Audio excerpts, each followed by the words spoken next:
Hi guys, welcome to our channel. కొత్తగా visit చేసా, like and subscribe చేయండి. అహనా పెళ్ళంట web series ఓటీటీలో చూసేసా. ఈ వీడియోలో ఈ వెబ్ సిరీస్ రివ్యూ చూసేద్దాం. ఈ వెబ్ సిరీస్ ఎప్పుడో రిలీజ్ అయింది, బట్ నేను రీసెంట్గానే చూశాను. ఈ సిరీస్లో రాజ్ తరుణ్, శివాని రాజశేఖర్ లీడ్స్గా యాక్ట్ చేశారు. మూవీ ప్లాట్ వచ్చేసి హీరో చిన్నప్పుడే ఒక అమ్మాయికి లవ్ ప్రపోజ్ చేస్తాడు. అది వాళ్ళ నాన్నకి తెలిసి కొడతాడు. దానికి వాళ్ళ అమ్మ పెళ్ళయ్యేవరకు ఏ అమ్మాయి చూడొద్దని అండ్ అలా చూస్తేనే హీరోని వాళ్ళ నాన్న కొట్టొచ్చని, ఇంకా ఏ విషయానికి తనను కొట్టకూడదని ఒట్టేపించుకుంటుంది.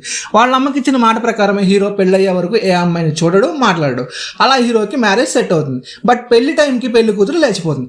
ఆ తర్వాత ఏం జరిగింది, హీరో ఎలాంటి ప్రాబ్లమ్స్ ఫేస్ చేశాడు, హీరో స్టోరీ ఎలా ఎండ్ అయింది, హ్యాపీగానా సాడ్గానా అనేది ఈ సిరీస్లోనే చూడాలి. సిరీస్లో మోస్ట్లీ పాజిటివ్ పాయింట్స్ కనిపించాయి నాకు. లీడ్ యాక్టర్స్ యాక్టింగ్ బాగుంది, బాగా చేశారు. డైరెక్టర్ కూడా ఎక్కువ డివేట్ అవ్వకుండా తీసుకున్న పాయింట్కి స్టిక్ అయి తీశారు. హర్షవర్ధన్, ఆమని గారు వాళ్ళ క్యారెక్టర్స్ వాళ్ళు బాగా చేశారు. సిరీస్లో ప్లస్ పాయింట్స్ ఏంటంటే కామెడీ బాగా వర్కౌట్ అయింది.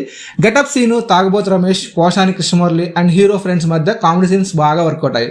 ఇంకా మిగతా క్యారెక్టర్స్ మధ్య జరిగే కామెడీస్ కూడా బాగుంటుంది. మోస్ట్లీ ఎక్కడ కూడా బోర్ కొట్టదు.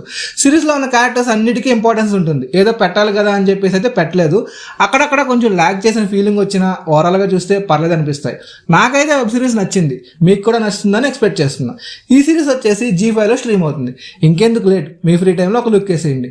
నా వీడియోస్ నచ్చితే లైక్ అండ్ సబ్స్క్రైబ్ చేయొచ్చుగా.